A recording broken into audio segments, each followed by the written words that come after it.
Good morning. On behalf of the Friends of the National World War II Memorial and the National Park Service, welcome to this sacred place as we celebrate the 80th anniversary of VJ Day, the Allied victory in the Pacific and the end of World War II. Please welcome today's official party. World War II Merchant Marine veteran, Mr. Dave Yoho.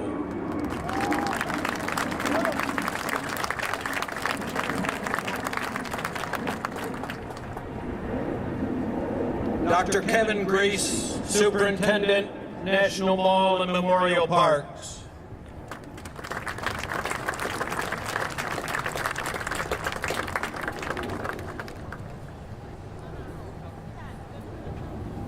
This is Jane Dropa, Chair, Friends of the National World War II Memorial.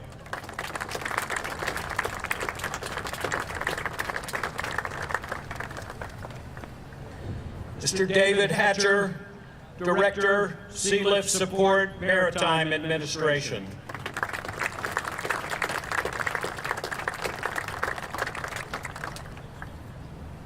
And Chaplain Kevin Trimble.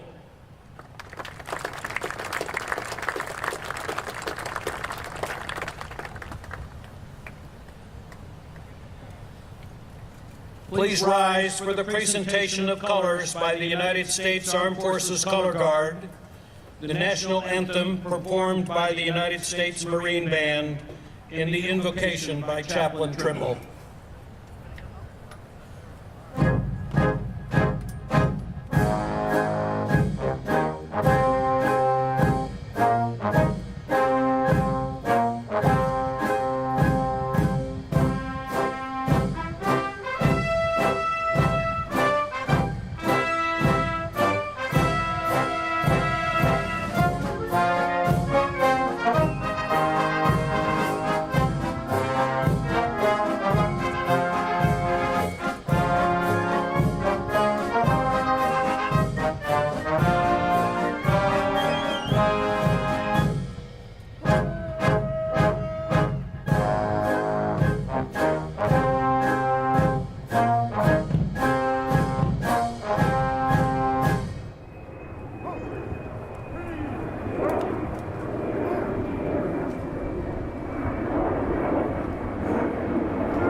Good morning. According to your faith tradition, would you bow with me in a word of prayer? Almighty God, into whose hand is the life of every living thing and the breath of all mankind, we look to you today in solemn gratitude for your sovereign provision, your protection, and your favor. We acknowledge your presence on this beautiful day as we stand in the shadow of this monument. 80 years ago, after years of violent conflict spanning the globe, the United States of America formally accepted the surrender of the Empire of Japan, ending the greatest armed conflict the world has yet seen. In your eternal wisdom and providence, God, you have raised up countless ordinary men and women who became extraordinary and heroically protected the freedoms of those who came behind them, advancing in the face of an unyielding enemy to liberate the people who were held captive. Countless thousands of brave warriors have given their lives to win peace, and today we honor them here in this memorial as a tribute to their deeds. Sovereign God, I ask your blessings on those who continue to mourn their loss, others who continue to lay claim to your grace. As America's sons and daughters in uniform continue to stand vigilant against the threats of our freedoms, we pray your blessings, your shielding, and your protection. Your sovereign governance continue to preserve the freedoms for which so many have paid with their final breath. God Almighty, we ask that you heal the hurts of this war-torn world and bestow upon us freedom, justice, and peace for all. In your name I pray. Amen.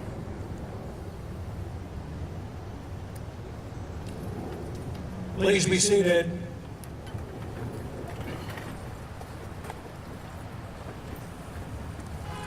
The Friends of the National World War II Memorial is proud to co-host today's observance with the National Park Service, stewards of this memorial. We are honored to welcome Dr. Kevin Grease, Superintendent of the National Mall and Memorial Parks. Good morning.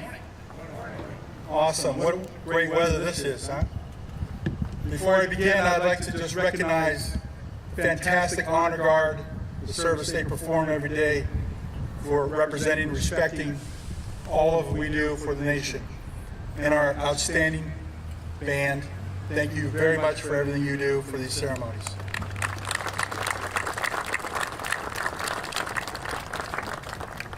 Good morning and welcome on behalf of the National Park Service to the World War II Memorial.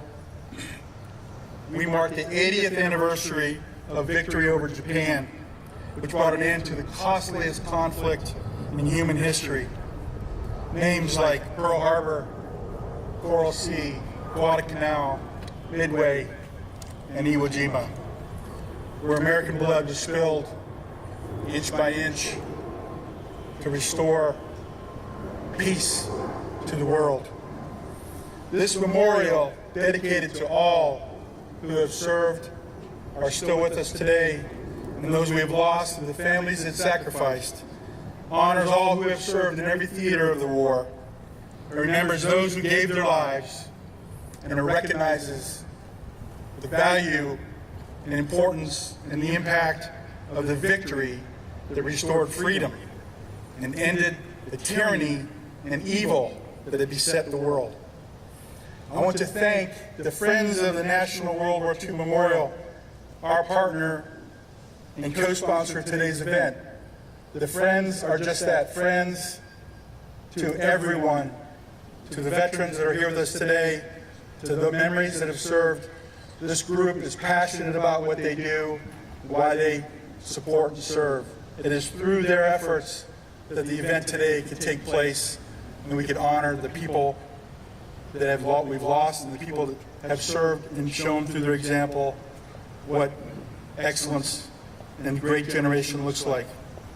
I also want to thank the National Park Service staff every day for taking care of this memorial the best that we can. Every single day we have passion, we have respect, we have love for this. It is our mission to do this in perpetuity. and we take that mission very seriously. So thank you to all of them and the wonderful volunteers that come out and donate their time in the yellow shirts. You can recognize them, who help us every single day to take care of everything. More than 4 million visitors a year come to this memorial. This memorial is the centerpiece between the two monuments that you can see, the Lincoln and the Washington. It's the center for a reason. 4 million people a year come here to pay respect. 4 million people a year, 80 years later. We have not forgotten. They have not forgotten. To our veterans who are here today and the veterans who are not here with us today, thank you very much for your service.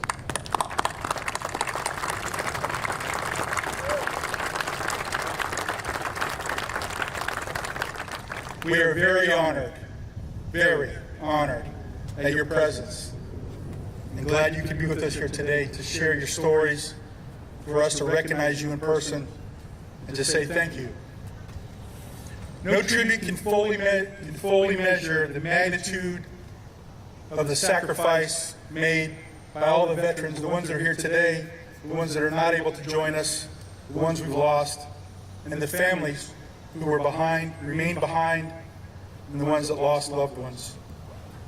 At the surrender ceremony on September 2nd, 1945, General Douglas MacArthur said, "It is my earnest hope that from this solemn occasion a better world shall emerge, founded upon faith and understanding, dedicated to the dignity of man and the fulfillment of his most cherished wish for freedom, tolerance, and justice.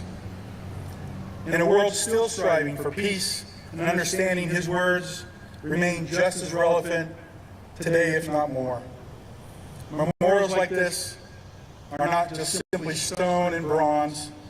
They remind us that ordinary people and extraordinary people can accomplish significant things. They help us understand the sacrifices that shape our nation, our society. They show us what we can achieve when we work together as a nation. The National Park Service is extremely proud to be the steward of this legacy. We will be here every day protecting this place and passing its stories on to future generations, to the 4 million that come every day, to the millions that will come in the future. What we preserve here is not only a memorial, but a national birthright, purchased at an unimaginable cost, and one we will honor with all the reverence that it deserves. Thank you.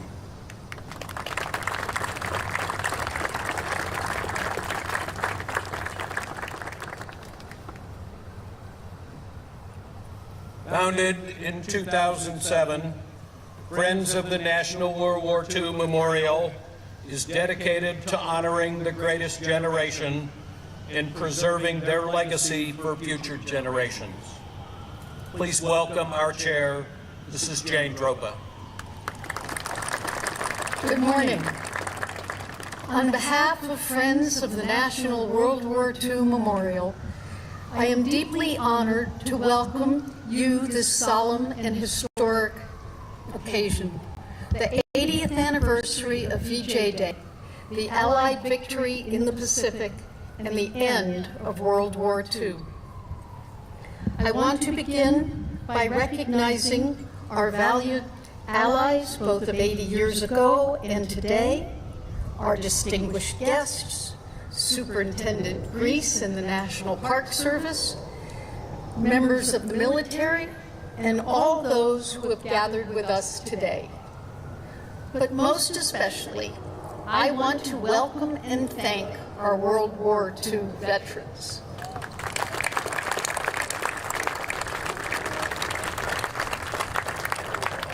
Your presence here today is a powerful reminder of the courage, character, and sacrifice that defined your generation. We are profoundly grateful. It is particularly meaningful for me to be here this morning because my father, John N. Irwin II, served in the Pacific Theater during World War II. He was part of Army intelligence under General MacArthur, and his service, like that of so many who served, shaped not only the course of history, but the values he passed down to our family. 80 years ago today, people around the world danced in the streets and embraced loved ones and even strangers with tears of joy and relief. But even in that celebration, there was solemn remembrance for the 70 million people around the globe whose lives were lost, and the more than 400,000 Americans who never returned home. Here, at this memorial, this sacred space, etched in granite and bronze, we remember them. There are 4,028 stars to my left. Each one represents 100 American military deaths. In the foundation, there is soil from each of the 14 overseas World War II American military cemeteries. And we honor and remember you, our living heroes, whose bravery helped to secure that victory.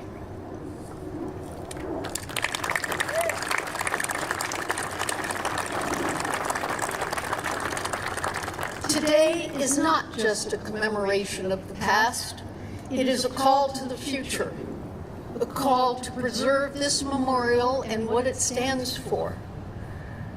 And as my fellow board member, Admiral John Baldwin, wrote in an op-ed piece this weekend, the true commemoration lies in our actions, recording veterans' testimonies before they are lost, teaching the next generation the human cost of war, strengthening alliances that prevent future conflict, and rejecting the false comfort of forgetting. We need to ensure that every generation understands what was won and what was sacrificed. Thank you for joining us, and thank you from the bottom of my heart to our veterans. Your legacy lives on in all of us and will never be forgotten. Thank you.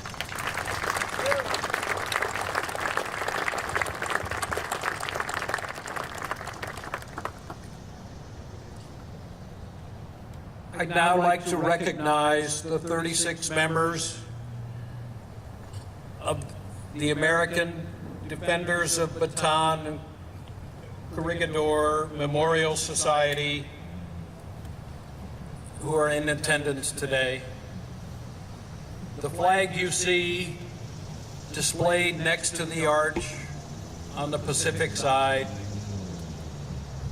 belongs to one of the members. That flag was made from parachute silk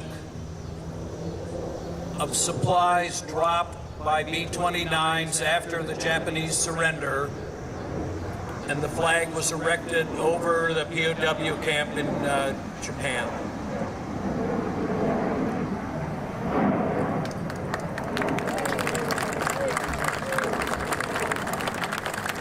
It is now my great honor to introduce to you our World War II veterans.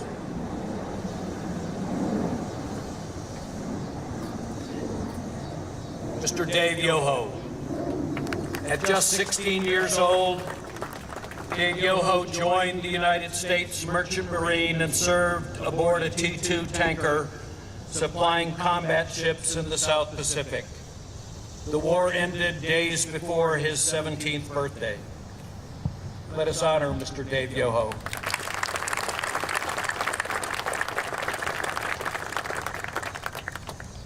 Mr. Eddie Janik.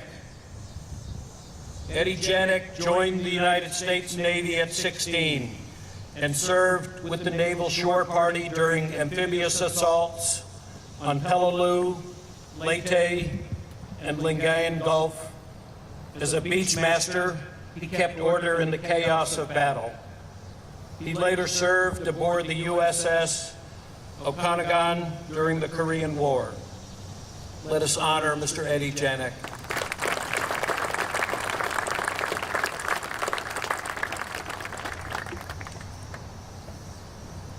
Mr. Dominic Critelli. At 104 years old, Dominic Critelli served with the 95th Infantry Division in the Headquarters Battalion Artillery Aviation Unit. He maintained aircraft that flew surveillance missions and volunteered to drop supplies behind enemy lines during the Battle of the Bulge. Let us honor Mr. Dominic Critelli.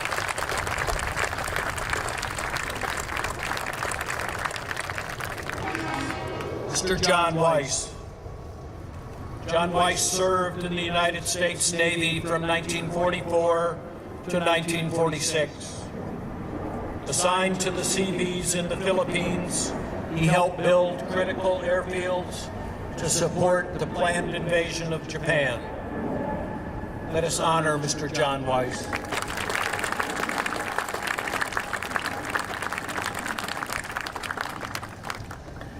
Colonel Frank Cohn. At 100 years old, Frank Cohn was born in Germany in 1925 and escaped with his family to the United States at age 13. Drafted into the United States Army, he served in the Battle of the Bulge, the Rhineland, and Central European campaigns, ultimately meeting Russian forces at the Elbe River. His 35-year military career spanned service in Korea and Vietnam. Let us honor Colonel Frank Cohn.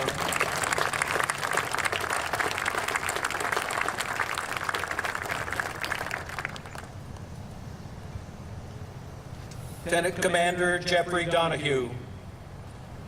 At age 102, Lieutenant Commander Donahue served as a naval aviator aboard the USS Salamaua in the Pacific. He survived a kamikaze attack in January 1945 and a typhoon that damaged the ship months later. He was present in Tokyo Bay during the surrender ceremony and continued to serve during the Korean War as a flight instructor. Let us honor Lieutenant Commander Jeffrey Donahue.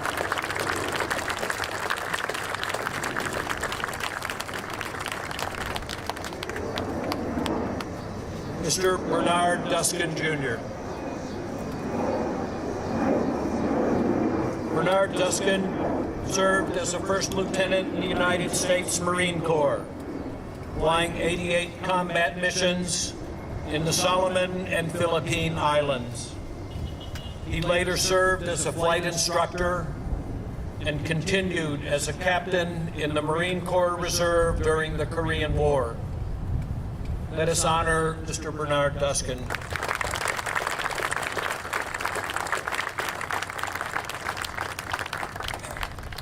Mr. Callan Safel.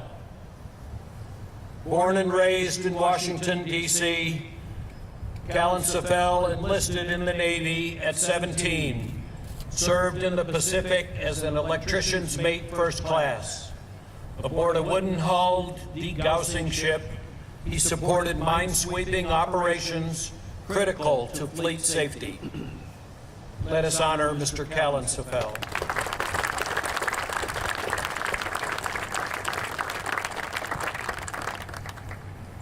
Mr. Harry Miller.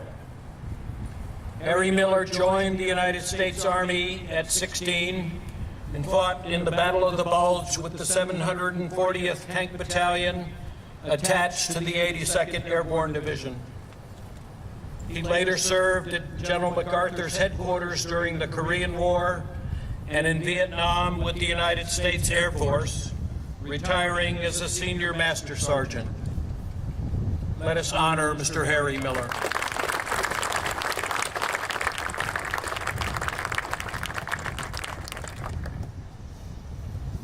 Mr. Alton Riggins. Alton Riggins served in the United States Navy in the Pacific Theater. After the war, he worked as a bricklayer and drove a taxi in Washington, D.C., continuing a life of service to his community. Let us honor Mr. Alton Riggins.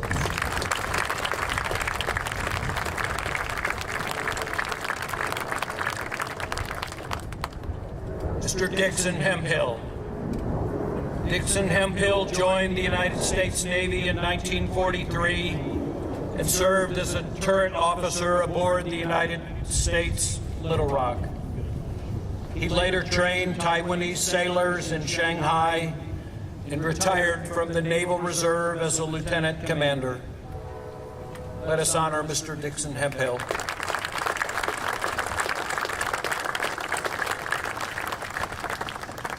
Mr. James Barron. James Barron joined the United States Navy at age 18, served aboard LST-543. On D-Day, he landed Canadian troops on Juno Beach and continued cross-channel missions, delivering reinforcements and evacuating wounded. He later built a career with the Atomic Energy Commission. Let us honor Mr. James Barron.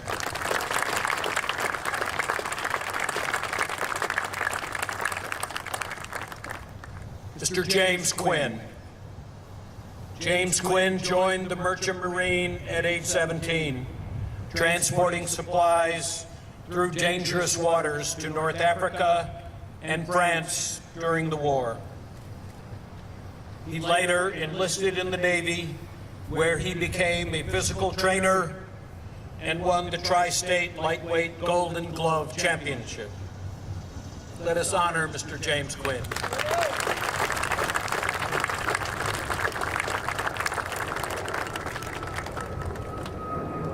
One more round of applause for all our World War II veterans.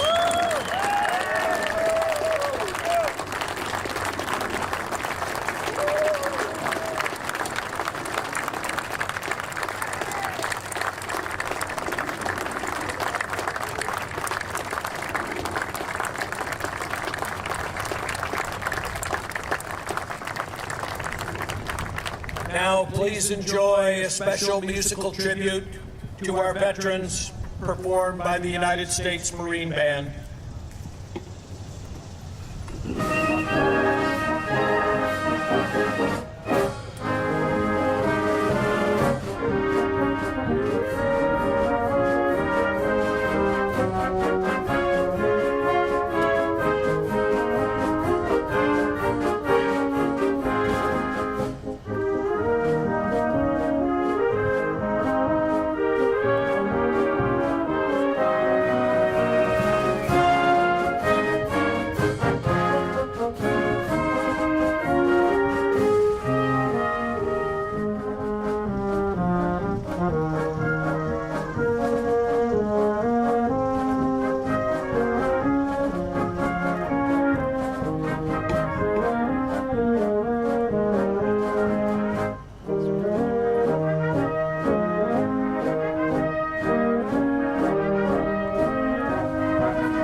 now my great honor to introduce our keynote speaker, Mr. Dave Yoho. Dave enlisted in the United States Maritime Service in 1944 at the age of 16. He trained at Sheepshead Bay, New York, and served aboard a T-2 tanker in the South Pacific. The war ended just 4 days before his 17th birthday. After the war, he earned his GED, attended night school, and rose through the business world, eventually founding a successful company and becoming a sought-after speaker across the United States and in 22 foreign countries. Dave is also a recipient of the Congressional Gold Medal. Please welcome Mr. Dave Yoho.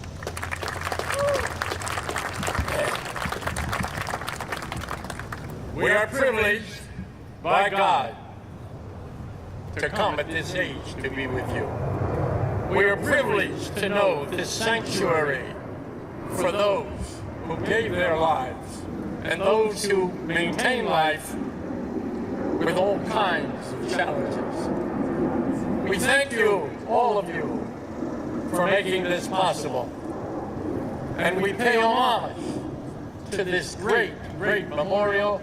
And I cannot stop without saying, working with its director, Holly Rotundi, is a gift to us. Now I ask you to reflect on what this means to us. I am one of them, I am part of them, and I speak for them. We were like you at 15, 16, 17, 18, 19, 20 years of age. We were like you. Did you have dreams of your future? Graduating from high school, going to a prom, going to dances, dating your first girl, driving your first car, drinking a Coca-Cola. We had those dreams, but they were never fulfilled because we were called by our country. And we took an oath to pledge that what we did would help mankind. And if you view the movie, Saving Private Ryan, two things I will call to your attention. If you haven't seen it recently, watch it again. Watch the first 20 minutes, and you'll understand combat. You'll understand what they experienced. And there's another passage in there, and it takes place at the cemetery, the military cemetery in France. And we, my wife and I, have been invited twice to be the speakers on D-Day, first on the 75th anniversary and then this last 80th anniversary, but go back to that scene.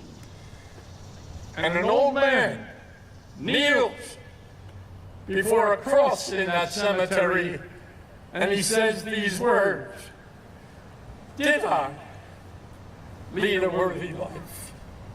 Did what I did count for anything? Did I represent the oath I took?" And from that, I had the good experience to meet the director of that film, and I said to him, that stays with me. Every time I speak in the cemetery, I think about that. Take a walk with me, if you will. Will you walk with me? And you walk over to those stars that you see described. Every one of those stars represents 100 of us who didn't come back. Every one of those stars also represent the families that they left behind, the children, the mothers, the sisters, the brothers, the wives that we left behind. And we are represented here in these structures today. You'll see all the different kinds of people who come to pay homage. Take a walk with me. I want to take you to Pontefract. I want you to experience what I experienced twice, standing at the foot of Pontefract, D-Day invasion. And when that emoted, and that happened, there's a cliff, a mighty cliff that rises into the air. And U.S. Coast Guards on something called a Higgins boat, flat-bottom boat, carried with them rockets but they shot into the side of that cliff. And from that they shot in there were grappling hooks, there were ropes and chain stairs to climb. And 235 of the nation's finest rangers stood at the foot of there, and at the blow of a whistle proceeded up the face of that cliff to live it with me, stand with me, experience it, because they got wiped out by German artillery, by German machine guns. They got wiped out. And as one man falls, the second man takes his place. And they finally get to the top of this cliff, and the Germans had moved back their artillery. They moved it back miles. And these guys reaching the top now, with no more than a duffel bag full of grenades, find those guns, disarm those guns by dropping hand grenades down the barrel, forever suspending them. But here's the price. 235 start that day. 85 can stand at the end of that day. I want to take you back to Pearl Harbor. We were attacked without notice. Nobody came and said, we're going to have a war, now get together. They did it on a Sunday morning, December 7, 1941. They flew in there. And for only 1 hour and 15 minutes, 75 minutes in total, they wiped out 2,500 of us. They wiped out our battleships.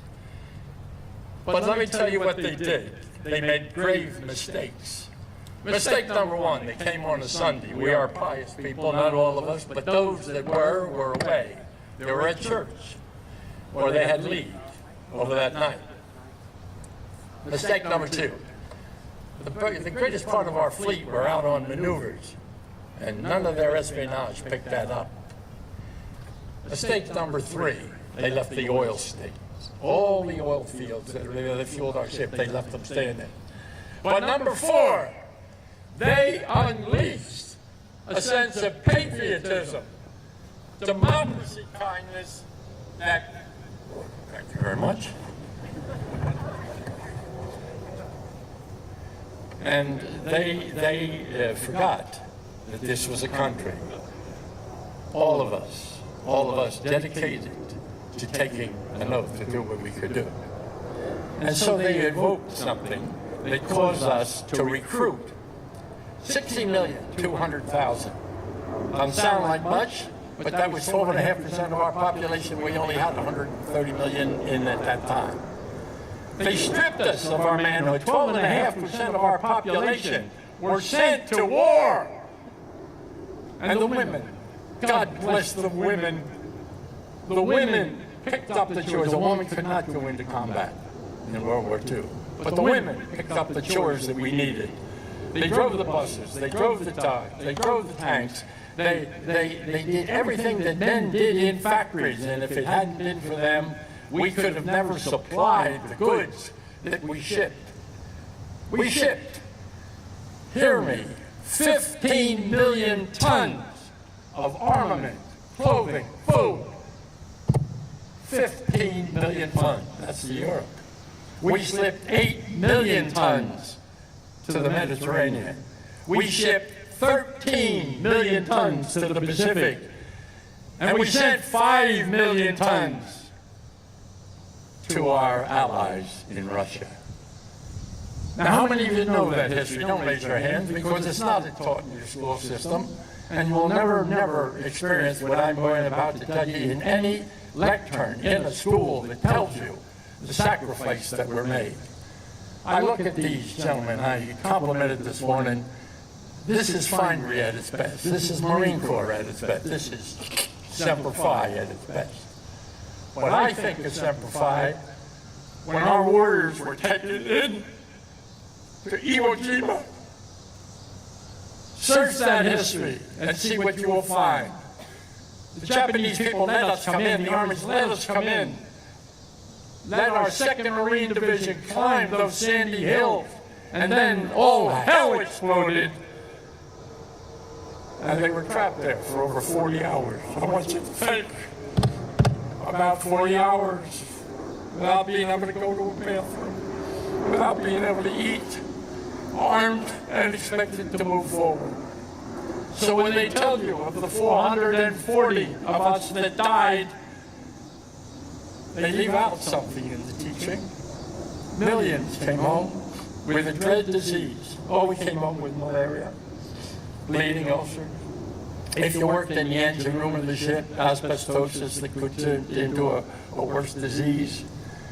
But we also came home with a dreaded disease that few ever talk about. And every one of these dudes experienced a part of it, including myself, and it's called post-traumatic stress. And they added a D, post-traumatic stress disorder. And so how do we sanctify what was done? Well, when you get an opportunity, I want you to go around these areas and look what is etched into the ground. And you'll see something over here called Murmansk, a tribute to my fellows. There were 250,000 of us recruited.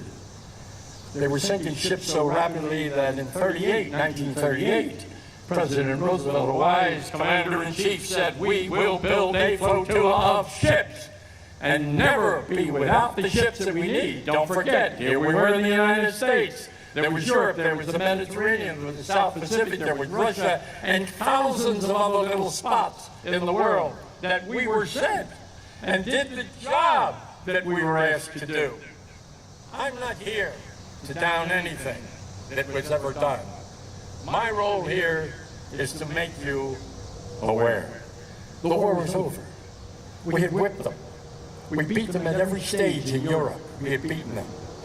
And out of nowhere came the Battle of the Bulge. And if you happen to be a relative of anyone who experienced, they won't talk about it. In fact, many of you will come up to me later and say, my grandfather, my father, my uncle, they were in the war, but they never spoke about it. Why? The Battle of the Bulge, the war was over. We had beaten Germany. We were the kings. We lost 19,200 men died in the Battle of the Bulge. And those that survive are stricken forever with denial. When the old man kneels in that cemetery and says, "Did I do a worthwhile job? Was what I did good for this country?" I want to tell you about the women who flew the planes. Can't stop this tribute. Women could not go into combat. There were 1,000. They were called WASP, W-A-S-P-S. And they were just about 10 years ago given the honor of being recognized. 39 of them lost their lives. Now, they weren't in combat. The equipment was faulty, and they never made it through the next step. So what will this mean to you? Here's what I want to say to you. We are your guests. We are your symbol of what was. Come, get to know us. These are great guys. 2 of them are over 100. 2 of them are 100. Every one of them is over 97 years. I am their baby at 97. But here's what I ask you to do. When you shake their hands and say thank you for your service, stand and wait and see what he can give you of history. That Murmansk run, 34 ships leaving the east coast of the United States, 74 ships. 34 ships, surrounded by 22 combat ships. And they are headed for something in the Barents Sea called Archangel. That's part of Russia. And those 34 ships were surrounded by convoys and protection in 5 days outside of Russia. An admiral in England withdrew the military support.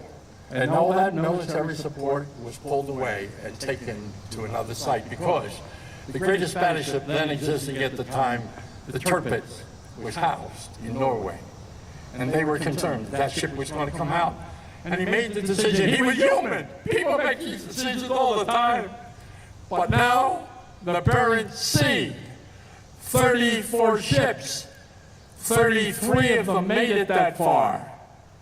The Barents Sea at that time of the year has a water temperature of 45 degrees below zero. If you hit that water, you have less than 4 minutes to survive. That's the Merman's Run. I take no umbrage with the fact that it's not in most history books. I take no umbrage that so many of the people there, one of these gentlemen was in the Seabees. I defy you and your family ask what the Seabees did. There was a special division of the Navy. They said it was going to be a non-combatant position. Yeah, the minute we secured the beach, they went in with bulldozers and whatever equipment you could get to sound out that beach, sound it out, so we could lay down planks to get them in there. So what did we give? We gave our youth, willingly, graciously, and ever thankful for the opportunity to do so. And as you walk these hallowed grounds, take time to see all the things, including these bas-reliefs, these things that are on the wall here, because they depict what the women did. They depict what we did. We depict what our submarines did. Little known fact, we lost in the first 7 months of the war. The war started in December. In June, by June, we had lost over 300 ships off the east coast of the United States. Not all Americans, some of them were Brits, and some of them were Free France and other nationalities. But we lost those ships because we had no support on the ships, we had no guns on those ships, we had no degassing on those ships. But we had men who paid a price. And who knows that history? Somebody made a decision to do it that way.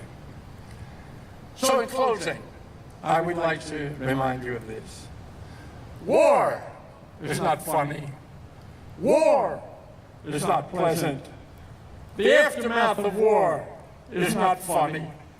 The aftermath of war is not necessarily pleasant. It is only pleasant because we took the time to be here at your gracious invitation to meet us and meet this. We are flesh and blood. Meet us and shake our hands and find out who we were and what we did. So I said in closing, years ago, when troops were called to the military, the English started this 200 years ago. The army came into a town and the bagpipe would skirl. And that skirl of the bagpipe meant, come forward. If you're of fighting age, you come forward and we conscript you. And they put us into uniform. I wasn't me, I'm not that old. They put us in here 200 years ago, and sometimes the parent would never see the child again. And so there was a marvelous hymn. It's a Gaelic hymn, and it's called Londonderry Air. It's Gaelic, so it defies translation. But what happened in 1926, a barrister in England wrote the words, and we remember it now, and you will remember it as Danny Boy. It starts off rather pleasantly, oh, Danny Boy, the pipes are calling. What is it? A lover? A wife? A mother? No, it's a father. In our time, fathers didn't say and do those things, so perhaps they get lost. And so they called you to battle. And here's how it ends, because I've paraphrased it. I took that song and I paraphrased it. How we veterans look to our end. And we say, now remember, this is paraphrased, and think of that music. And we say, what if I return and the guns of war are silenced? And I am dead, as dead I well may be. Please, come and find the place where I am lying, and kneel and say an Ave, a prayer for me. And we shall hear the soft get tread above us, and in our tomb 'twill warm and softer be, if you'll not say that you truly honor me. Then I will sleep in peace for all eternity. Now I want you to take that message with you. When you're with others, tell them about us. Tell them about what you saw and experienced here, and read on to find out more about us. And why do that? Well, because, remember, we gave up our yesterdays for your and their tomorrows. Now, as you leave this place, remember it, remember the words, and tell it to your friends, and tell them to experience this place, and tell them to experience us, to touch our hands, and then say to them that we gave up our yesterdays for their tomorrows, and we thank them for the privilege. And if they say to you, who spoke those words? Tell them. It was a 16-year-old boy in the heart and mind of a 97-year-old veteran of World War II. God bless you.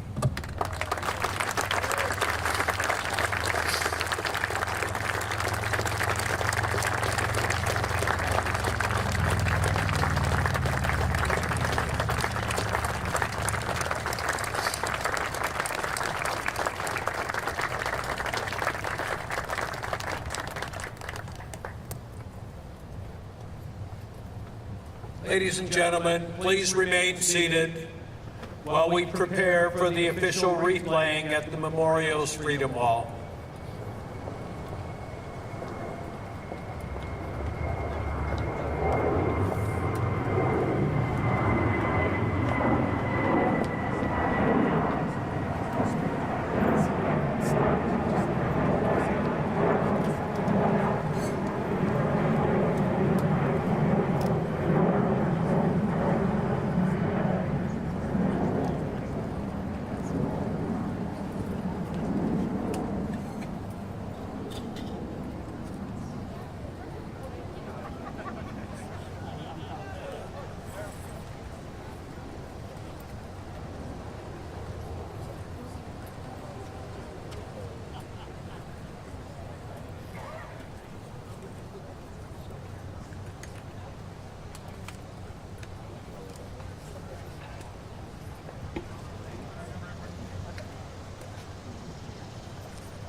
Representing the United States of America, our World War II veterans, Mr. Dave Yoho and Mr. Eddie Janik.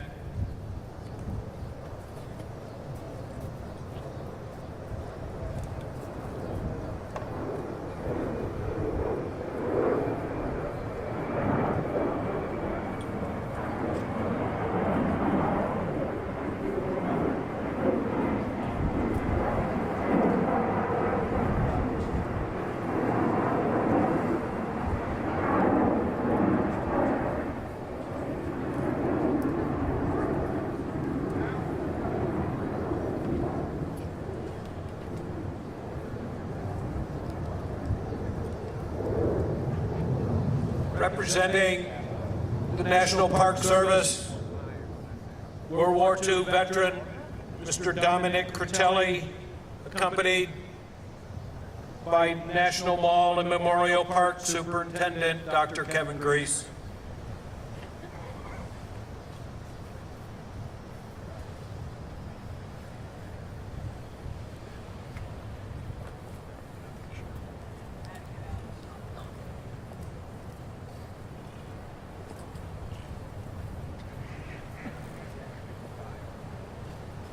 Representing Friends of the National World War II Memorial, World War II veteran, Mr. John Weiss, accompanied by Friends of the National World War II Memorial Chair, Mrs. Jane Dropa.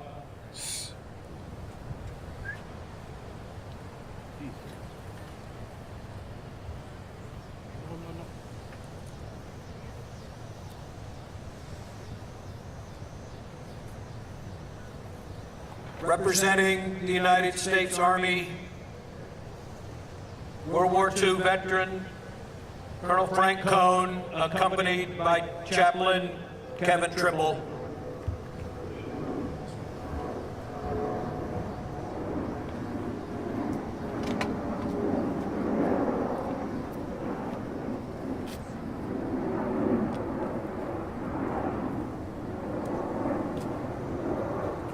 Representing the United States Marine Corps, World War II veteran, Mr. Bernard Duskin.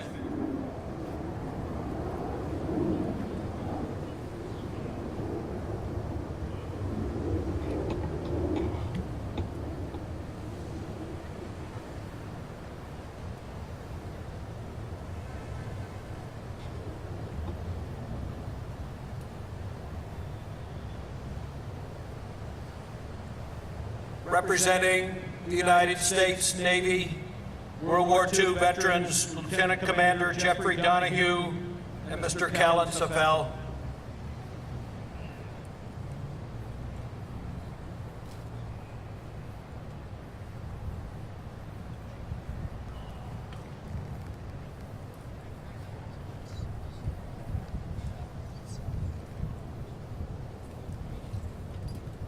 Representing the United States Air Force, World War II veteran, Mr. Harry Miller.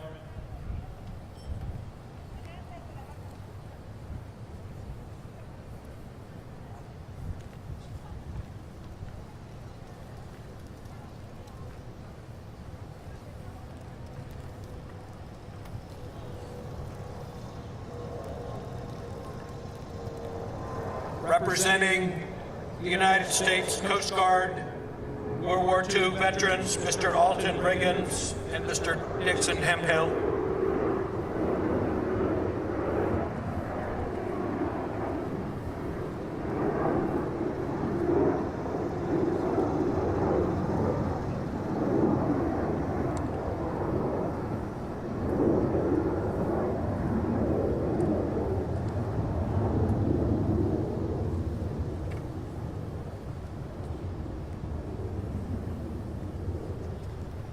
Representing the United States Space Force, World War II veteran, Mr. James Barron.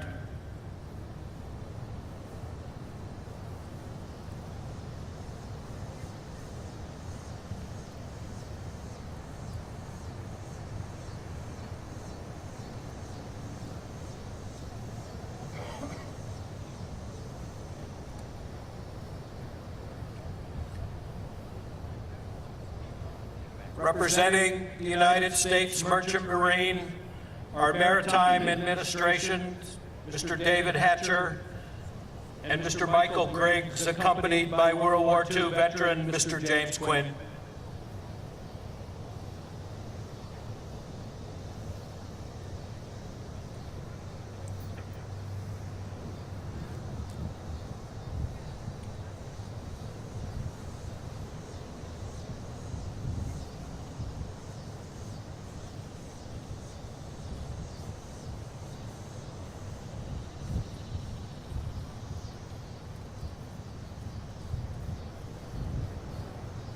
Representing the American Defenders of Bataan and Corregidor Memorial Society, Jan Thompson, President of the American Defenders of Bataan and Corregidor Memorial Society.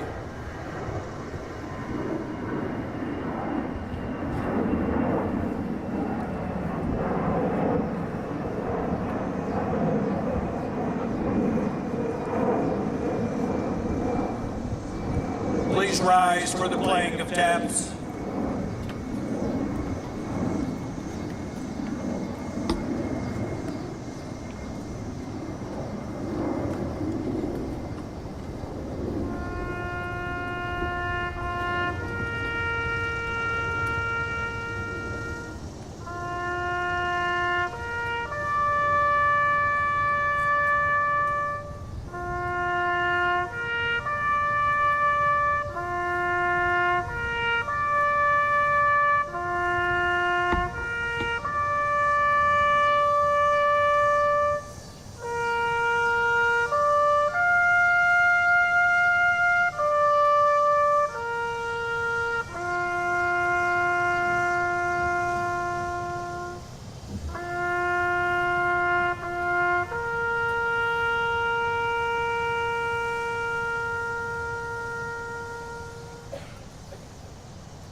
Please be seated. We've now come to the part of the ceremony, the playing of the service songs. When you hear your service song, please stand to be recognized.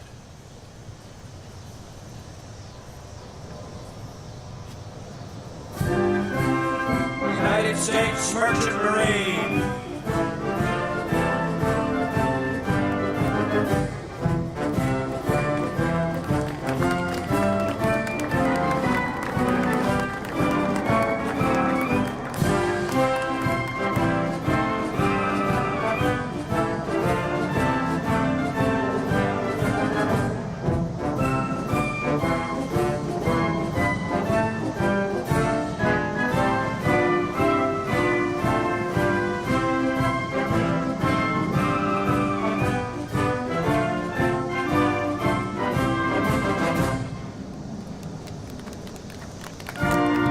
United States Army.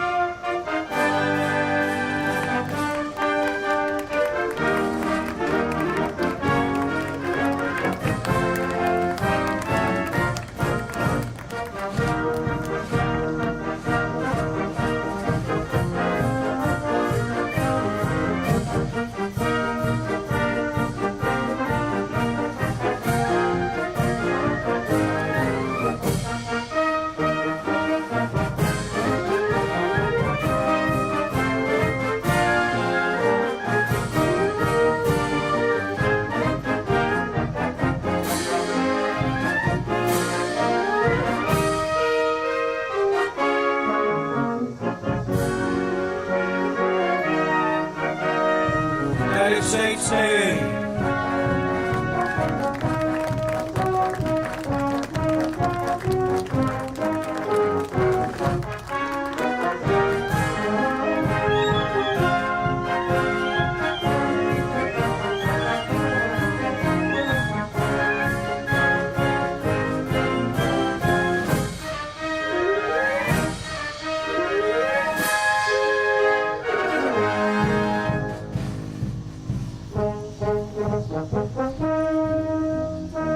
States Coast Guard.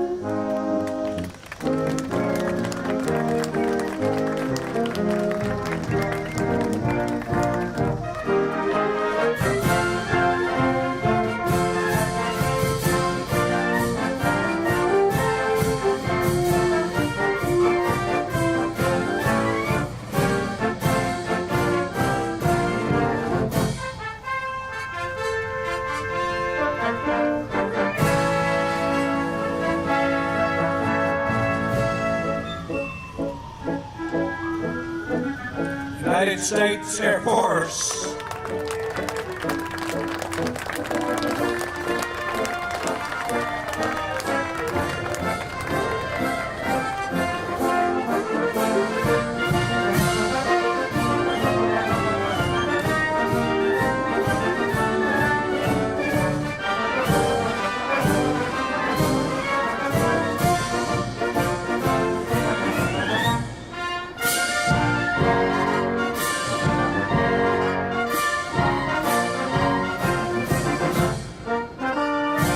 United States Space Force.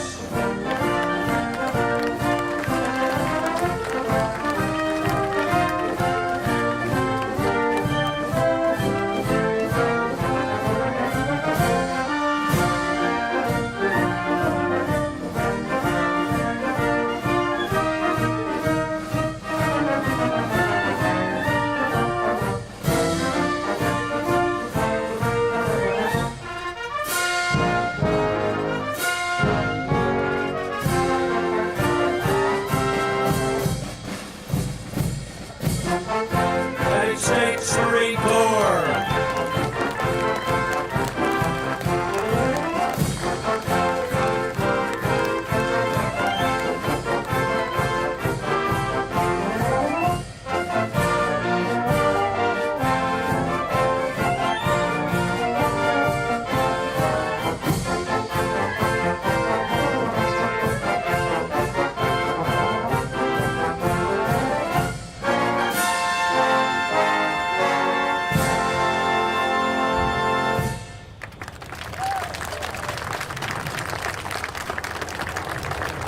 This concludes today's ceremony.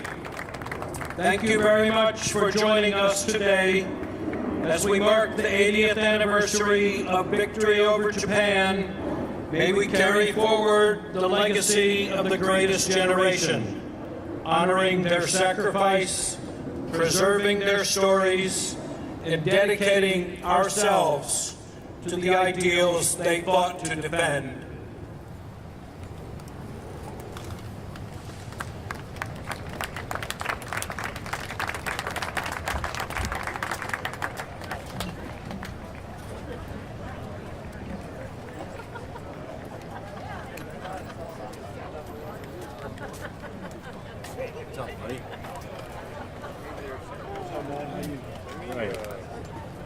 How are you? Good.